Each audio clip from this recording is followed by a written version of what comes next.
Home minister Amit Shah ji Jammu Kashmir को लेकर के एक हाई लेवल की मीटिंग सिक्योरिटी एजेंसीज को और जम्मू कश्मीर के उच्च अधिकारियों के साथ एक मीटिंग ले रहे हैं और उसके बाद चीफ मिनिस्टर उमर अब्दुल्ला साहब भी होम मिनिस्टर साहब से मिलेंगे और उसके साथ साथ फाइनेंस मिनिस्टर निर्मला सीतारमण से भी मिलेंगे। और इसलिए हम होम मिनिस्टर अमित शाह जी से और चीफ मिनिस्टर उमर अब्दुल्ला साहब से ये मांग करते हैं कि वह ये बातें होम मिनिस्टर के साहब उठाएं जम्मू कश्मीर की और साथ ही फाइनेंस मिनिस्टर निर्मला सीतारमण के साथ उमर अब्दुल्ला साहब ये बात करें। अभी तक एसपीओज को तनख्वाहें नहीं मिली हैं, किसान खिदमतगर को तनख्वाहें नहीं मिल रही, वोकेशनल ट्रेनर्स को तनख्वाहें नहीं मिल रही, इनको पक्का नहीं किया जा रहा। 1200 से ज़्यादा चुने हुए एसपीओज की selection list director general of police साहब के दफ्तर में पड़ी हुई है, उस सिलेक्शन लिस्ट को निकाला नहीं जा रहा है। सरकार कहती है कि रहबरे खेल केकेयू किसान उद्यमियों को और एसपीओज को तनख्वाहें दे दी गई हैं। तो ये व्यूअर्स ही ये बताएंगे कमेंट करके कि क्या आपको तनख्वाहें मिली हैं। और उसके साथ साथ एसपीओज किसान खिदमतगर केकेजी उद्यमियों के और वोकेशनल ट्रेनर्स के साथ साथ हम ये भी मांग करते हैं होम मिनिस्टर अमित शाह से और निर्मला सीतारमण से कि एक बड़े पैमाने के ऊपर एक एम्प्लॉयमेंट पैकेज निकाला जाए जम्मू कश्मीर को लेकर के।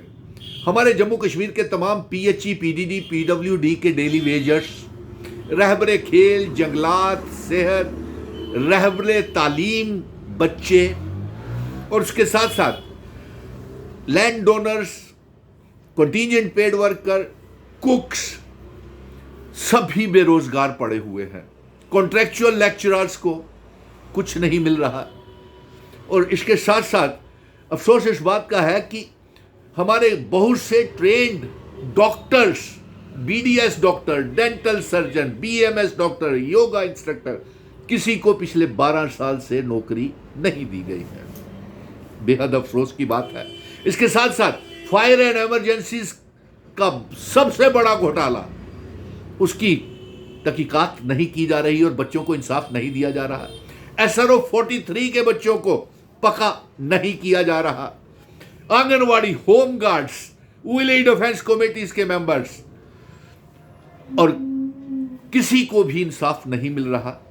और देखिए जेईस मैकेनिकल, हजारों की तादाद में जेई मैकेनिकल है, लेकिन उनकी भर्तियां नहीं की जा रही, उनके लिए एडवर्टाइजमेंट पोस्टें नहीं हो रही, विभागों में पोस्टें खाली पड़ी हुई हैं, लेकिन जेईस मैकेनिकल की एक भी पोस्ट नहीं निकाली जा रही है। सरकार कहती है इन सब का, जिनका मैंने जिक्र कर रहा हूं, इन सब को तनख्वाहें भी दी गई हैं, इनको पक्का भी कर दिया है, इनको नौकरियां भी मिल गई हैं और इनको तनख्वाह के साथ साथ इन बच्चों को तनख्वाहें भी बढ़ गई हैं। मैं जानना चाहता हूं लेफ्टिनेंट गवर्नर मनोज सिन्हा साहब से, उमर अब्दुल्ला साहब से, आप बताइए कि रहबरे खेल, नेशनल यूथ कॉर्प्स, मनरेगा के बच्चे और उसके बाद जंगलात, सेहत, रहबरे तालीम बच्चों को, पीएचई, पीडीडी, पीडब्ल्यूडी के डेली वेजेस को कितनी तनख्वाह आप दे रहे हैं? बताइए, आपको जानकारी होनी चाहिए। नहीं होगा तो ये बच्चे बताएंगे कि उनको कितना मेहनताना कंटीजेंट पेड वर्कर को, लैंड ओनर को या सरकारी स्कूलों के कुक्स को मिला है।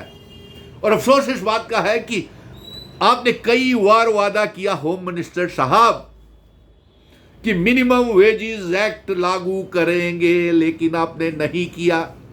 क्या इन बच्चों से हम पूछ लेते हैं कि क्या मिनिमम वेजेस एक्ट लागू हुआ है?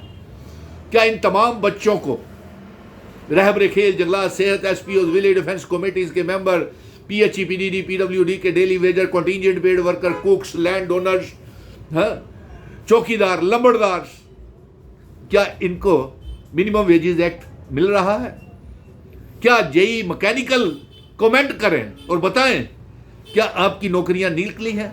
वो जो सेल्फ हेल्प ग्रुप से इंजीनियरिंग्स के हजारों बच्चे आपने वो दरबदर कर दिए। जेकेएसएसबी की एडवर्टाइजमेंट टोटली खलास, कोई नौकरी नहीं।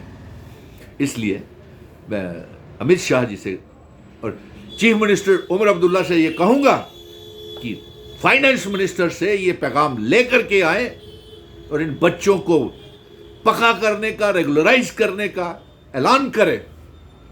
और हम सीतारमण फाइनेंस मिनिस्टर से भी मैं कहते हैं और एलजी साहब से भी कहते हैं, क्योंकि एक दोहरी सरकार यहां चल रही है और लोग पिस रहे हैं उसमें।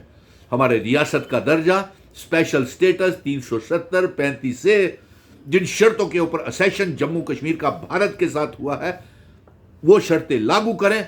और अफसोस इस बात का है कि जब तक हमारी रियासत का दर्जा वापस नहीं मिलेगा, जब तक हमारा स्पेशल स्टेटस लागू नहीं होगा, कोई कबीना का मंत्री इन बच्चों के लिए कोई काम नहीं कर पाएगा, क्योंकि तमाम पावर्स, बच्चे ओवर एज हो गए, तमाम पावर्स जो हैं वो लेफ्टिनेंट गवर्नर को भारतीय जनता पार्टी ने जम्मू कश्मीर के लोगों को अपने दबा करके रखने के लिए, नौजवानों को दबा करके रखने के लिए सारी ताकत जो है लेफ्टिनेंट गवर्नर को दे दी है। और वो सभी मुश्किलें जानते हुए कोई भी काम नहीं कर रहे। इसलिए उमर अब्दुल्ला साहब होम मिनिस्टर साहब से मिल रहे हैं, देखते हैं कितनी प्रोग्रेस होती है। और दूसरा, होम मिनिस्टर साहब आप एक मीटिंग ले रहे हैं हाई लेवल की, उसमें चीफ मिनिस्टर साहब को नहीं बुलाया हुआ है। चीफ मिनिस्टर के साथ अलग मीटिंग होगी, जबकि यह हाई लेवल की जम्मू कश्मीर की मीटिंग चीफ मिनिस्टर की मौजूदगी में होनी चाहिए। अफसोस है, आप भी हमारे साथ, भारतीय जनता पार्टी भी, केंद्र की सरकार भी रियासत का दर्जा दे नहीं रही और हमारे साथ सोतेला व्यवहार हमारे जम्मू कश्मीर के नौजवानों के साथ कर रही है। और मैं उमर अब्दुल्ला से यह भी कहूंगा कि मुफ्त